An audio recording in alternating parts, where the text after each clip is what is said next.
Electricity. इस chapter में charge के बारे में पढ़ेंगे जब चार्ज मोशन में रहेगा।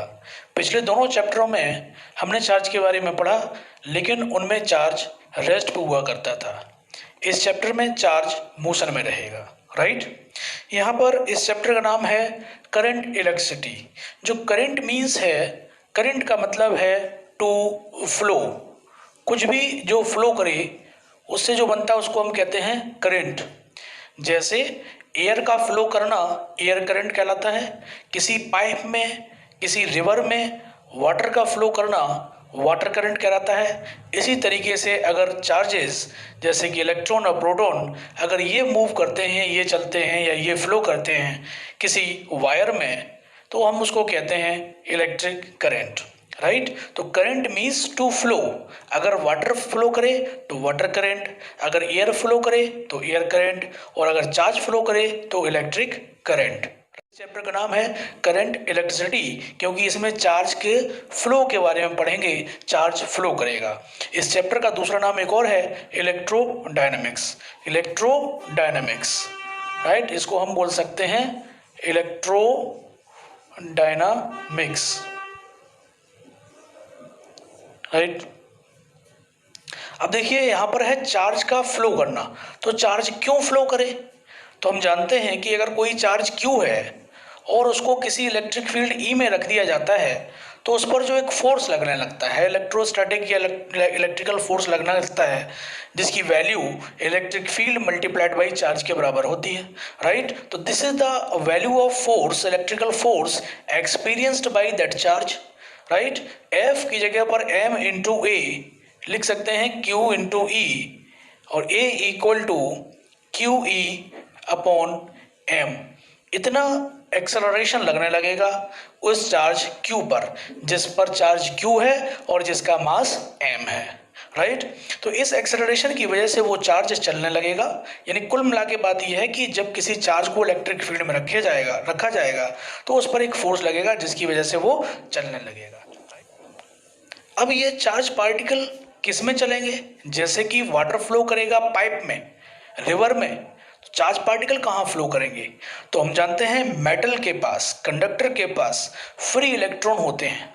तो मेटल्स में फ्री इलेक्ट्रॉन चार्ज मूव करते हैं, फ्री इलेक्ट्रॉन चार्ज बन के मूव करते हैं, और ये चार्ज कैरियर कहलाते हैं। Charge, we know that charge क्या होता है? एक पार्टिकल जिसके पास किसी दूसरे पार्टिकल को अट्रैक्ट और रिपल करने की कैपेसिटी होती है उसको हम चार्ज कहते हैं। चार्ज के पास मास होता है, राइट, और अट्रैक्शन या रिपल्शन की प्रॉपर्टी होती है। तो एक इलेक्ट्रॉन जिसके पास मास है, जिसके पास चार्ज है, वो फ्लो करेगा और बनाएगा क्या? Electric current. लेकिन कहाँ फ्लो करेगा? एक मेटालिक कंडक्टर में। इंसुलेटर में क्यों नहीं करेगा? क्योंकि इंसुलेटर में इलेक्ट्रॉन बाउंड होते हैं, वो इजीली मूव नहीं कर सकते हैं। जबकि किसी एक केमिकल सॉल्यूशन में, इलेक्ट्रोलाइट में केटाइन और एनाइन होते हैं, यानी कि आयंस होते हैं, वहाँ पर पॉजिटिव और नेगेटिव दोनों तरीके के चार्ज कैरियर चलते हैं। जबकि सॉलिड्स में, मेटल्स में केवल एक ही तरीके का चार्ज कैरियर होता है, जिसको हम इलेक्ट्रॉन कहते हैं। क्योंकि हम जानते हैं सॉलिड्स में, मेटल्स में सभी एटम का अपनी अपनी जगह के अपनी अपनी लैटिस पर होते हैं और इलेक्ट्रॉन फ्री होते हैं मूव करने के लिए। यानी एटम मूव नहीं करता है, एटम अपनी जगह फिक्स रहता है, बस उनके ऑर्बिट के घूमने वाले इलेक्ट्रॉन और फ्री इलेक्ट्रॉन ये मूव कर सकते हैं। जबकि किसी सॉल्यूशन में पॉजिटिव चार्ज भी, यानी कि केटाइन और एनाइन दोनों चल सकते हैं, तो उसमें पॉजिटिव नेगेटिव दोनों चलेंगे, जबकि मेटल में केवल इलेक्ट्रॉन चलेगा, राइट। तो इसको, इनके चलने से जो बनेगा उसको हम क्या बोलेंगे? Current, right. तो हमको पढ़ना है मेटल में करंट कैसे चलता है, इलेक्ट्रॉन का फ्लो के बारे में पढ़ना है, राइट। तो suppose this is a wire, और इस वायर में बहुत सारे फ्री इलेक्ट्रॉन हैं। इस वायर को थोड़ा मैं मॉडिफाइड करके बना देता हूँ। दिस सिलेंड्रिकल फॉर्म में ये एक वायर है और इसमें बहुत सारे इलेक्ट्रॉन हैं। ये तो ये इलेक्ट्रॉन क्यों चलेंगे? ये इलेक्ट्रॉन तब चलेंगे जब इस वायर को किसी इलेक्ट्रिक फील्ड के साथ अटैच कर दिया जाए, यानी इसमें इलेक्ट्रिक फील्ड लग जाए। इस वायर के अंदर इलेक्ट्रिक फील्ड लग जाए तो इस इलेक्ट्रिक फील्ड ई में कोई चार्ज इलेक्ट्रॉन, ये ई है, वो फोर्स एक्सपीरियंस करेगा, तब ये चलने लगेगा। उससे जो बनेगा उसको हम क्या कहेंगे? करंट। ठीक, तो इसकी डेफिनेशन समझ लेते हैं। इलेक्ट्रिक करंट की डेफिनेशन क्या है? इलेक्ट्रिक करंट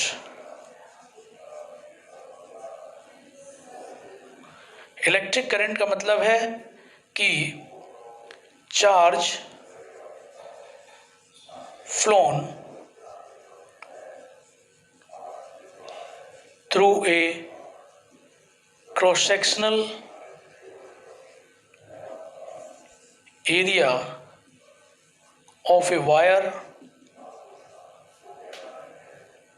पर unit time. Right, electric current को हम I से डिनोट करेंगे। इलेक्ट्रिक करंट इक्वल टू होगा चार्ज, कितना चार्ज फ्लो कर गया है कितने टाइम में, this is known as electric current. Charge को डिनोट करेंगे Q से और टाइम को डिनोट करेंगे T से। So I equal to Q upon T, this is the value of current. कि किसी वायर में इस क्रॉस सेक्शनल एरिया पे, इस जगह पर, यहाँ पर हमने एक ऑब्जर्वर को स्टैंड किया और इसे कहा बताना है आपको कि कितना चार्ज यहाँ से पास करता है। तो उसने अपनी स्टॉप वॉच स्टार्ट की और उसने T टाइम तक वेट किया और उसने बताया कि T टाइम में यहाँ से Q चार्ज इस साइड चला गया। राइट, तो वो बताएगा Q चार्ज चला गया T टाइम में, इसलिए charge divided by T is known as electric current. इसकी जो यूनिट बनेगी, चार्ज की यूनिट होती है कूलाम और टाइम की यूनिट होती है सेकंड। सो इसकी यूनिट बनेगी कूलाम पर सेकंड और इसी की यूनिट होती है एम्पियर। ए करंट का डायमेंशनल फॉर्मूला हम जानते हैं, ये फंडामेंटल क्वांटिटी है। करंट का डायमेंशनल फॉर्मूला ये है, इसलिए चार्ज का डायमेंशनल फॉर्मूला क्या बन जाएगा? चार्ज का Q का A into T, I into T, I का है A, टाइम का है T, चार्ज का डायमेंशनल फॉर्मूला ये बनेगा। और ये किसका है? करंट का dimensional formula, unit ampere. Right, तो करंट की डेफिनेशन ये बनेगी, charge flown through a cross section area पर यूनिट टाइम, कितना चार्ज फ्लो कर रहा है। अब देखिए इस वायर में सपोज इस क्रॉस सेक्शन पर हमने एक एक्सटर्नल एजेंट को यहाँ पे खड़ा किया और उससे ये कहा कि आपको चार्ज को काउंट करना है कि कितना चार्ज फ्लो कर रहा है T टाइम में। तो उसने देखा कि यहाँ पर इधर से चार्ज Q जाता है और टाइम लगता है T, तो वो कहेगा कि ये I equal to Q upon T है। अब सपोज कि चार्ज के फ्लो करने की कुछ स्टाइल अलग है, कभी चार्ज कम फ्लो करता है, कभी चार्ज ज़्यादा फ्लो करता है। उसने देखा कि 1 सेकंड हुआ है, उसने देखा 1 कूलाम चार्ज फ्लो कर गया। फिर जब वो अगला सेकंड होता है तो वो देखता है कि अगले सेकंड में 3 कूलाम चार्ज फ्लो कर गया। फिर एक और नेक्स्ट सेकंड होता है तो देखता है 0.5 कूलाम ही चार्ज फ्लो करा। फिर अगले सेकंड में देखता है कि 10 कूलाम चार्ज फ्लो कर गया। यानी कहने का मतलब ये है कि चार्ज के फ्लो करने का जो रेट है वो फिक्स नहीं है, कभी कम कभी ज़्यादा, कभी कम कभी ज़्यादा। तो ऐसे केस में वो चार्ज की इलेक्ट्रिक करंट की वैल्यू क्या बताए? तो उसके लिए देखिए, अगर वो T टाइम तक, पूरा T टाइम तक वेट करता है और उसमें जितना भी चार्ज फ्लो कर जाए, मान लेते हैं T की वैल्यू है 10 सेकेंड और 10 सेकंड में कभी उसने जब फर्स्ट सेकंड हुआ तो 1 कूलाम चार्ज किया, जब सेकंड वाला सेकंड हुआ तो 2 कूलाम चार्ज किया, थर्ड वाला सेकंड हुआ तो फिर 1 कूलाम चार्ज किया, फोर्थ वाला हुआ तो 5 कूलाम चार्ज किया। उसने पूरा 10 सेकंड ऐड करना है। पूरे 10 सेकंड में जितना भी चार्ज फ्लो किया है, वो चार्ज जितना भी चार्ज फ्लो किया है कितनी देर में? 10 सेकंड में, डिवाइडेड बाई 10 सेकंड, तब आपका बनेगा करंट। और ऐसे करंट को हम बोलेंगे एवरेज करंट। यानी जो ये फॉर्मूला हम निकाले हैं I equal to Q upon T, this is average current. Average current, average current क्यों? ये एवरेज करंट इसलिए है क्योंकि टोटल टाइम T में टोटल चार्ज फ्लोन आउट, कितना चार्ज फ्लो कर गया है टोटल टाइम T में। राइट, अब देखिए, फिर अगर ये एवरेज करंट है तो और भी दूसरा तरीके का करंट है। जैसे मैंने कहा कि वायर में कभी 1 कूलम चार्ज फ्लो करता है, कभी 2 कूलम चार्ज फ्लो करता है, तो किसी एक पर्टिकुलर इंस्टेंट पर कितना चार्ज फ्लो करता है, यानी टाइम को टेंड कराना है जीरो की तरफ। जैसे मैंने कहा कि एग्जैक्टली जब फिफ्थ वाला सेकंड हुआ है उस समय कितना करंट है, तो इसका मतलब ये है कि अगर आपको टाइम को जीरो की तरफ टेंड करा देना है, इसी चीज को हम ये भी कह सकते हैं कि डेल्टा क्यू, चार्ज कितना चेंज हुआ है कितने टाइम टी में, तो delta T tends to zero और D delta Q upon delta T, और इसी बात को लिखेंगे हम D Q over D T, और this is known as instantaneous current, right. तो कुल मिला के बात यह है समझने वाली कि अगर हम टोटल चार्ज लेंगे और टोटल टाइम लेंगे, चार्ज को टाइम से डिवाइड करेंगे, तो जो करंट निकल के आएगा वो एवरेज करंट होगा। 10 सेकंड में जितना भी चार्ज गया है, वो चाहे स्लो गया हो, तेज गया हो, या बीच में रुक गया हो फिर चालू हुआ हो, उससे मतलब नहीं है।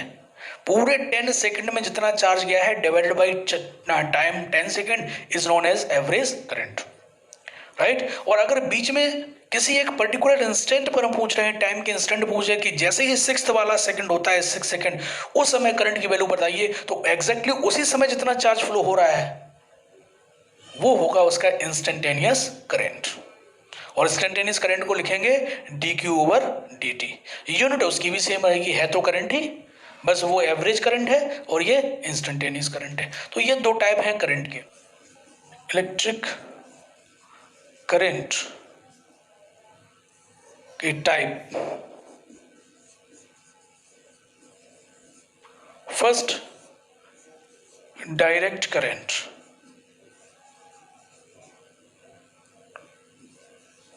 और इसको बोलते हैं डीसी। डायरेक्ट करंट उसको बोलते हैं डीसी। जैसे कि एक वायर है और इस वायर पर हमें करंट पता करना है, तो हमने अपने ऑब्जर्वर से कहा कि भाई यहाँ पे करंट की वैल्यू बताइए, तो वो जानता है कि करंट की जो डेफिनेशन है वो है charge flown through a cross section. Cross section का मतलब जैसे कि ये वायर है, इस वायर का ये जो एरिया है, ये area, this is the cross section. इस क्रॉस सेक्शन से कितना चार्ज फ्लो करता है टी टाइम में is known as average current. तो उसने देखा कि यहाँ से चार्ज फ्लो करना स्टार्ट किया, ठीक, और वो काफ़ी देर तक देखता रहता, तो हर बार वो यही देखता है कि चार्ज इस साइड से इस साइड जा रहा है, इस साइड से इस साइड जा रहा है। इधर और सर्किट हो सकता है, लेकिन ये ऑब्जर्वर है वो ये देख रहा है कि चार्ज हमेशा left to right, left to right, left to right जाता है। यानी चार्ज अपने मोशन की डायरेक्शन को चेंज नहीं करता है, वो हमेशा इस डायरेक्शन से इस डायरेक्शन में जा रहा है। ऐसे करंट को हम डायरेक्ट करंट कहते हैं, राइट। अगर इसकी वैल्यू भी सेम रहती है, जैसे कि पर सेकंड जितना चार्ज जा रहा है हर एक सेकंड में उतना ही चार्ज जाए। जैसे सपोज फर्स्ट सेकंड में गया चार्ज 2 कूलम, जब सेकंड आया फिर से 2 कूलम, फिर थर्ड आया फिर से 2 कूलम, फिर फोर्थ आया फिर से 2 कूलम, यानी कि चार्ज के फ्लो होने का रेट अगर सेम है तो ऐसे करंट को हम स्टेडी करंट कहते हैं। Steady current, steady current. DC तो है ही, पर साथ में क्या है, कांस्टेंट भी है। यानी अगर मैं इसका एक ग्राफ बनाना चाहूं स्टेडी करंट का आई वर्सेस टी में, तो क्या मैंने कहा कि इस वायर में करंट चले, सेम टाइम में सेम चार्ज जाए, तो इसका मतलब करंट की वैल्यू ना बढ़े, टाइम बढ़ता रहे। तो करंट की वैल्यू नहीं बढ़ी, टाइम बढ़ता रहा, this is the steady current. यानी कि current remain same in one direction। एक ही डायरेक्शन में करंट सेम रहता है, उसको हम क्या कहते हैं, स्टेडी करंट। और डीसी भी लगा सकते हैं कि स्टेडी डीसी करंट। डायरेक्ट का मतलब एक ही डायरेक्शन में, और स्टेडी का मतलब है सैचुरेट रहे, एक जैसा ही रहे, कम ज़्यादा ना हो। दूसरा क्या हो सकता है, अनस्टेडी करंट, जैसे कि स्टेडी, दूसरा हो सकता है अनस्टेडी। अनस्टेडी, अब अनस्टेडी में क्या है, कि डायरेक्शन वही है, बात डीसी की चल रही है। उस वायर में चार्ज एक साइड से दूसरी साइड ही जा रहा है, लेकिन कभी कम कभी ज़्यादा, कभी कम कभी ज़्यादा। तो ऐसे केस में अगर हम ग्राफ बनाएंगे तो वो ग्राफ कभी ऐसे, पर डायरेक्शन सेम है, यानी कि डायरेक्शन सेम रहेगी पर मैग्नीट्यूड ऑफ करेंट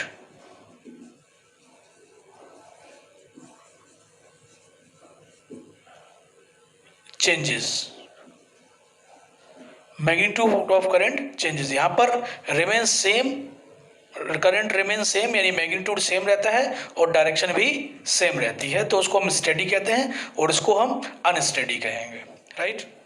अगर किसी वायर में कुछ इस तरीके से करंट चलता है, जैसे ये वायर और ये क्रॉस सेक्शन पर हम ऑब्जर्व कर रहे हैं, और यहाँ पर ऑब्जर्वर ने बताया कि शुरू में चार्ज थोड़ा फ्लो किया, फिर थोड़ा और ज़्यादा फ्लो किया, और ज़्यादा फ्लो किया, और ज़्यादा फ्लो किया, और उसके बाद फ्लो का रेट होना कम हो गया।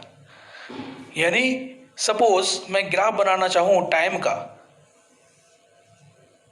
और करंट वर्सेस टाइम का, तो जब उसने यहाँ से ऑब्जर्व किया तो देखता है कि जैसे ही थोड़ा टाइम शुरू होता है, जैसे ही थोड़ा टाइम होता है t=1 second, 1 coulomb charge flow कर जाता है।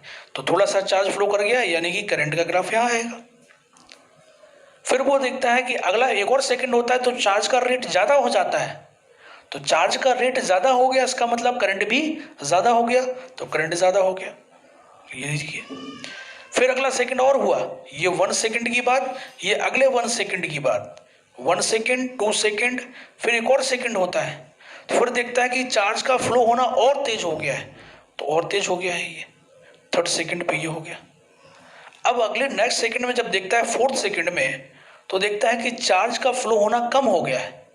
जब चार्ज का फ्लो होना कम हो गया, इसका मतलब करंट की वैल्यू कम हो गई, लेकिन जा उधर ही रहा है एक ही साइड, यानी कि वैल्यू कम हो रही है। फिर अगला सेकंड देखता है, चार्ज का फ्लो होना और कम हो जाता है, और फिर नेक्स्ट सेकंड देखता है तो चार्ज फ्लो ही नहीं हो रहा है।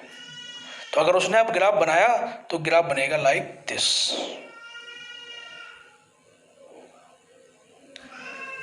यानी शुरू के 6 सेकंड तक वो ऑब्जर्व करता है कि चार्ज ऐसे जाता है और फिर स्पीड पकड़ता है चार्ज, और फिर स्पीड उसकी कम हो जाती है।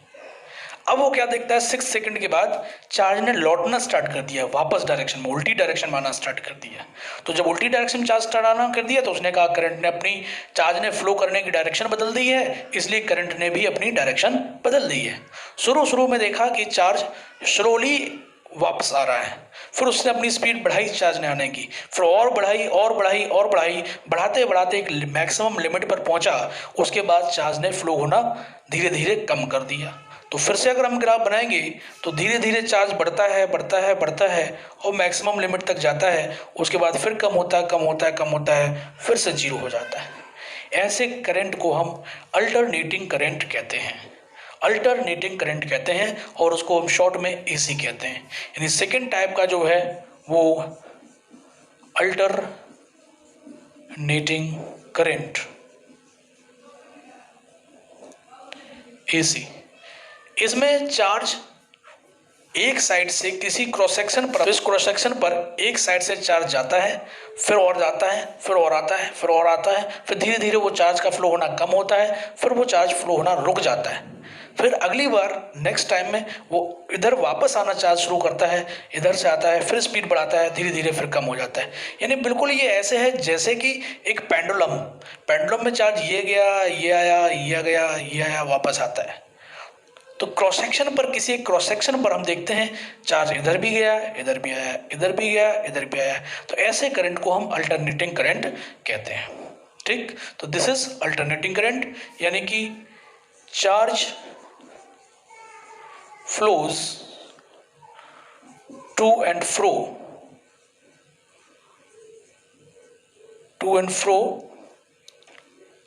of magnitude changes continuously continuously magnitude change हो रहा है, लगातार देखिए धीरे धीरे धीरे धीरे मैग्नीट्यूड बढ़ रहा है बढ़ रहा है बढ़ रहा है, मैक्सिमम होता है, मैक्सिमम के बाद कम होता है, कम होता है, जीरो हो जाता है, फिर उल्टी डायरेक्शन बढ़ता है, बढ़ते बढ़ते बढ़ते बढ़ते मैक्सिमम, फिर धीरे धीरे धीरे धीरे कम हो गए, फिर से जीरो, एंड सो ऑन। तो अल्टरनेटिंग करंट में चार्ज की वैल्यू धीरे धीरे बढ़ती है, फ्लो होने की रेट धीरे धीरे बढ़ता है, जिससे करंट की वैल्यू बढ़ती है, राइट। तो इसमें न तो मैग्नीट्यूड कांस्टेंट है और ना ही डायरेक्शन फिक्स है, दोनों डायरेक्शन में चलता है और मैग्नीट्यूड लगातार चेंज होता रहता है। ऐसे करंट को हम अल्टरनेटिंग करंट कहते हैं। अभी के लिए हमें इस चैप्टर में डीसी करंट पढ़ना है, डायरेक्ट करंट पढ़ना है, स्टेडी करंट के बारे में पढ़ना है, राइट। तो करंट के बारे में हम जान चुके हैं कि एवरेज करंट जो होता है, एवरेज करंट वो charge, total charge divided by total time, और इसको लिखते हैं Q अपॉन T। और जो इंस्टेंटेनियस करंट है I instantaneous, that is dQ over dt, right. ये करंट की डेफिनेशन होगी। नाउ लेट अस डिस्कस कि इलेक्ट्रिक करंट जो है वो स्केलर है कि वेक्टर। हम जानते हैं इलेक्ट्रिक करंट के पास डायरेक्शन होती है, वो एक टर्मिनल से दूसरे टर्मिनल की तरफ फ्लो करके जाता है। 10th में भी आपने पढ़ा होगा कि ये एक बैटरी है या सेल है, इस सेल से एक रजिस्टर जुड़ा हुआ है R। तो हम जानते हैं यहाँ से पॉजिटिव टर्मिनल से करंट निकलता है I, और वो इस तरीके से फ्लो करता हुआ नेगेटिव टर्मिनल में जाता है।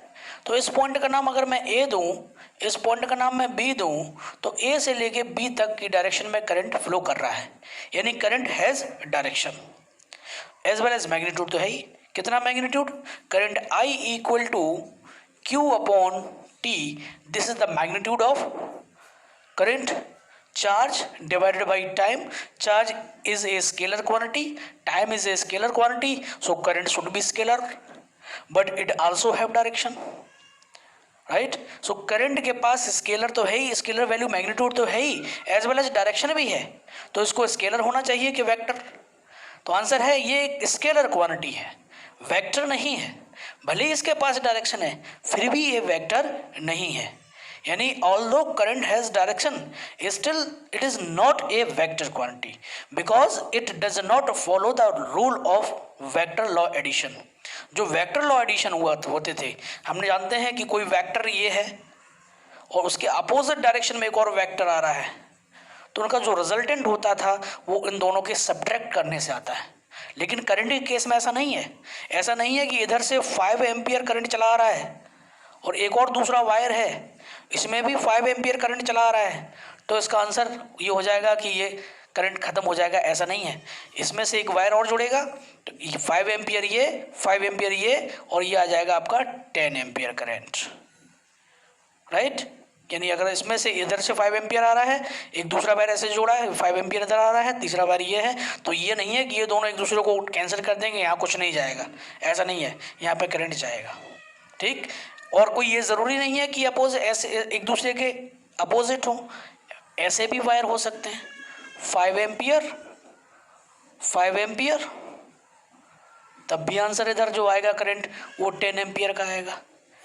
कहने की बात मतलब ये है कि इन वायर के बीच में जो एंगल्स है उस बात पर डिपेंड नहीं करता है करंट, वायर को कैसा भी घुमा दीजिए, करंट सिर्फ हायर पोटेंशियल से पॉजिटिव से नेगेटिव की तरफ जाएगा, उससे इससे मतलब नहीं है कि आप वायर को ऐसा घुमा रहे हैं ऐसा घुमा रहे हैं, बट डायरेक्शन है। इसलिए current is a scalar quantity, still it has direction because it does not follow the rule of vector addition, right. But direction तो है, इसलिए स्केलर कहेंगे या फिर क्या कहेंगे, टेंसर भी कह सकते हैं। यानी कुल मिला के बात यह है कि इलेक्ट्रिक करंट जो है, electric current is A tensor quantity. Tensor बोलो या फिर इसको बोलेंगे स्केलर, राइट। अगर ऑप्शनल क्वेश्चन है, ये ऑब्जेक्टिव क्वेश्चन है और उसमें स्केलर दिया है और टेंसर भी दिया है, तो ऐसे केस में आपको टेंसर पे टिक करना है। लेकिन अगर ऑप्शन में टेंसर नहीं है तब आपको इसको स्केलर मानना है, राइट। अच्छा, एक चीज़ और, current equal to Q upon T। तो बताइए Q equal to I into t हुआ, Q is equal to I into t हुआ। तो Q is equal to I into t हुआ, तो अगर मैं ग्राफ बनाना चाहूं I वर्सेस टाइम में, करंट वर्सेस टाइम में, और सपोज ये ग्राफ बना, तो इस ग्राफ के नीचे का जो एरिया है ये एरिया क्या करंट और टाइम को मल्टीप्लाइड करके ही तो मिलेगा। ये एरिया जो होगा, area enclosed by, area enclosed by IT graph equal to nothing but I into t. और I इंटू टी ही क्या है, charge.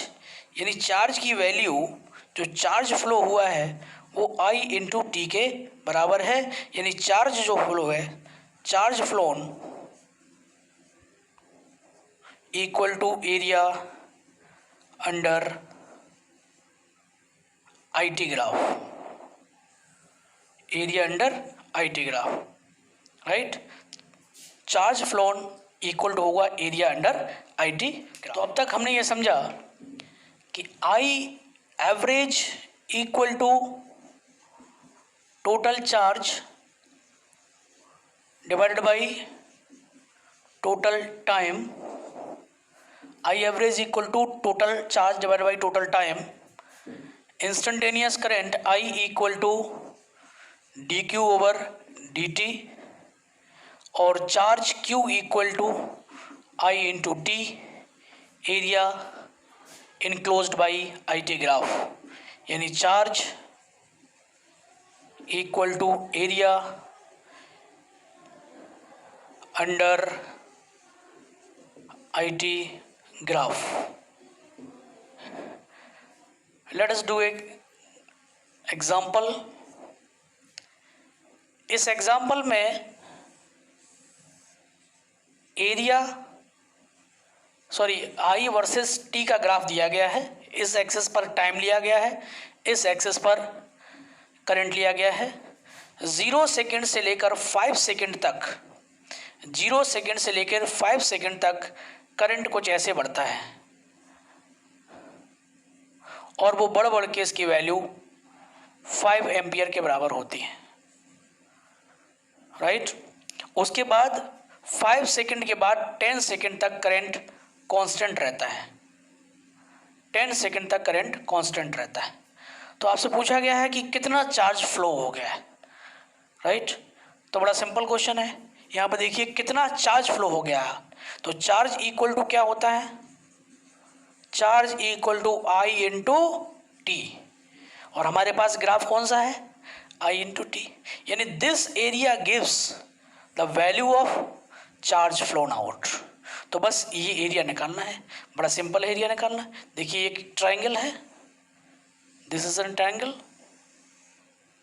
So half into base into height plus area of this. So ये length, ये कितना है 10, और ये कितना है 5, तो ये कितना रह गया 5। सो 5 इंटू, और ये हाइट कितनी दी है, ये 5, तो ये 5, हाफ, बेस कितना 5, हाइट कितनी 5, प्लस 5 इंटू 5 25, और ये 25 प्लस 37.5 कूलम।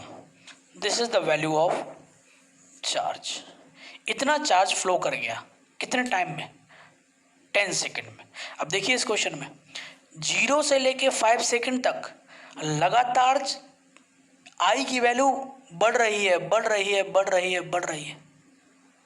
लेकिन इसके बाद 5 सेकेंड के बाद 10 सेकेंड तक करंट की वैल्यू नहीं बढ़ रही है, करंट की वैल्यू कांस्टेंट है। यहाँ से लेकर यहाँ तक वैल्यू कितनी है, constant.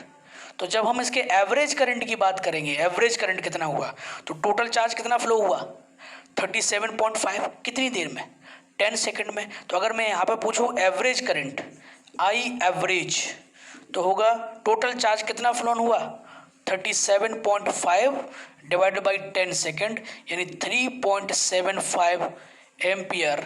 This is the value of average current.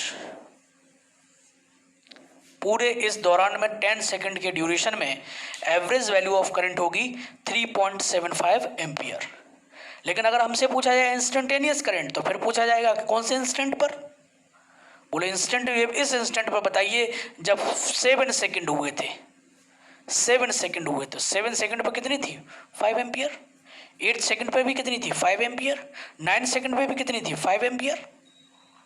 5th second पर कितनी थी 5 एम्पियर। 5th सेकंड के बाद कम थी, राइट। तो इंस्टेंटेनियस करंट अलग बात है, सिर्फ एक इंस्टेंट की बात है। लेकिन एवरेज करंट है जितना भी ड्यूरेशन है उस ड्यूरेशन में कितना चार्ज फ्लो हुआ है, right.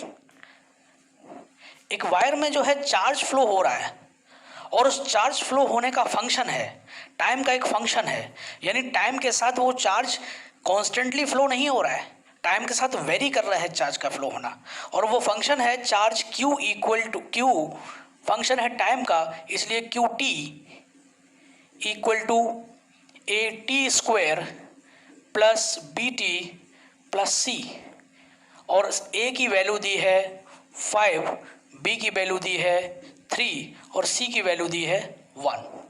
A B C numerical value हैं और इनकी वैल्यू दे रखी है और चार्ज कुछ इस तरीके से फ्लो हो रहा है। चार्ज का फंक्शन देखिए टाइम का फंक्शन है, टी का फंक्शन है। यहाँ पर टी की वैल्यू अलग अलग डालने से, टी की वैल्यू 1 डालने से, 2 डालने से, 3 डालने से चार्ज की वैल्यू अलग आएगी, यानी कि हर एक सेकंड पर चार्ज के फ्लो होने का तरीका अलग है। इसका मतलब हर एक सेकंड पर इंस्टेंटेनियस करंट की वैल्यू बदल रही है, राइट। तो हमसे इसमें पूछा गया है इन ए बी सी की डायमेंशन बताइए और पूछा गया है t इक्वल टू 5 सेकेंड पर what is the value of current. तो पहली बात ये कि ये a की वैल्यू, b की वैल्यू, c की वैल्यू दी है न्यूमेरिकल वैल्यू। क्या ये न्यूमेरिकल वैल्यू सिर्फ न्यूमेरिकल वैल्यू ही है या फिर इनके पास यूनिट भी है? तो क्वेश्चन में अगर डायमेंशनल फॉर्मूला पूछ रहे हैं इसका मतलब यूनिट है। तो ऐसा नहीं है कि न्यूमेरिकल्स की यूनिट नहीं होती है, उनकी भी यूनिट होती है। फॉर एग्जांपल ग्रेविटेशनल कांस्टेंट की वैल्यू कितनी होती है 6.67 इंटू 10 टू द पावर -11। तो क्या इसकी यूनिट नहीं होती है? यस, इसकी यूनिट होती है। तो न्यूमेरिकल वैल्यू की भी यूनिट हो सकती है और एब्सोल्यूट न्यूमेरिकल भी हो सकते हैं, जैसे कि पाई इक्वल टू 3.14, इसकी कोई यूनिट नहीं है।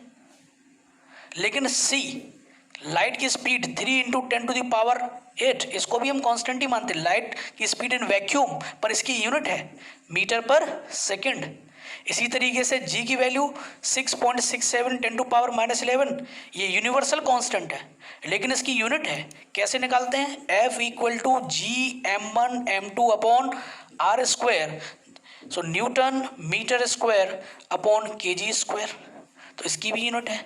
इसी तरीके से ये कांस्टेंट है, इनकी भी यूनिट होगी और उसके हमको डायमेंशनल फॉर्मूले निकालने हैं। देखिए क्या फंक्शन दिया है, QT equal to AT square plus BT plus C।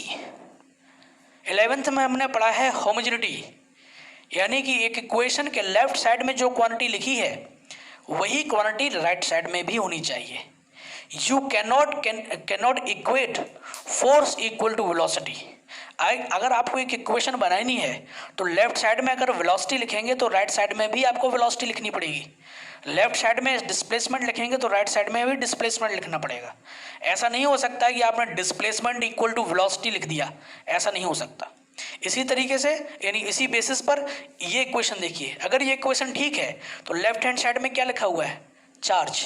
ये टी इसके साथ मल्टीप्लाइड नहीं है, ये टी जो है चार्ज जो है टाइम का फंक्शन है, ये शो करने के लिए है। तो कन्फ्यूजन ना हो इसलिए यहाँ से हम टी हटा ही दे रहे हैं। क्यू टाइम का फंक्शन है तो ये क्यू क्या है? चार्ज।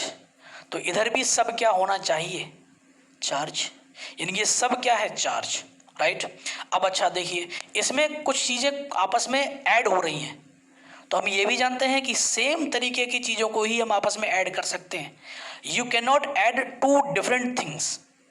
जैसे आप इस पेन में एक वन कॉपी को ऐड नहीं कर सकते कि मेरे पास एक पेन है और एक कॉपी है तो how much I have pens. एक पेन है एक कॉपी है तो दोनों अलग अलग चीज़ें। अगर 2 पेन है तो हम कहेंगे 1 pen plus 1 pen equal to 2 pen. तो यहाँ पर जो चार्ज है तो ये भी चार्ज होना चाहिए, ये भी चार्ज होना चाहिए और इसको भी चार्ज होना चाहिए, यानी चार्ज होने चाहिए सभी के सभी। इसका मतलब ये हो कि जिसका जो डायमेंशनल फॉर्मूला है पूरी क्वांटिटी का वो वही होना चाहिए जो चार्ज का होता है। ठीक, इसलिए यहाँ पे लिखेंगे ए टी स्क्वायर का जो डायमेंशनल फॉर्मूला होगा वो किसके बराबर होना चाहिए? चार्ज के बराबर होना चाहिए। डायमेंशनल फॉर्मूला किसके इक्वल होना चाहिए? चार्ज, क्योंकि क्वांटिटी क्या होनी चाहिए? चार्ज। ए की वैल्यू, ए ये रहा, टी मतलब जानते हैं टाइम, तो टाइम का डायमेंशनल फॉर्मूला टी स्क्वायर, और चार्ज का डायमेंशनल फॉर्मूला देखिए यहाँ से, चार्ज का dimensional formula I into T, charge का डायमेंशनल फॉर्मूला, आई का डायमेंशनल फॉर्मूला, करंट का डायमेंशनल फॉर्मूला ए, टाइम का T, A T. So this is equal to A T. ये टी इधर आएगा तो A equal to A T inverse. This is the dimensional formula of A.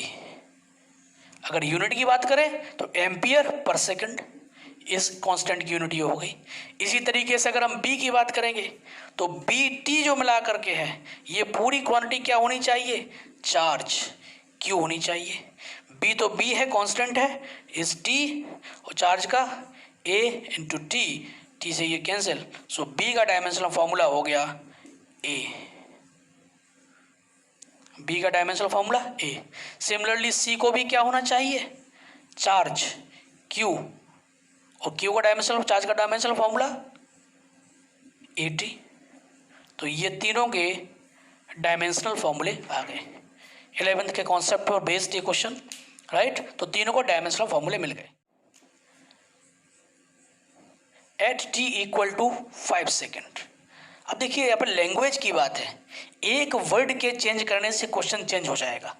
अगर इसमें eight ना करके इन लिख दिया जाए, what is the value of current in 5 second, it means in का मतलब पूरे 5 सेकेंड की बात कर रहे हैं।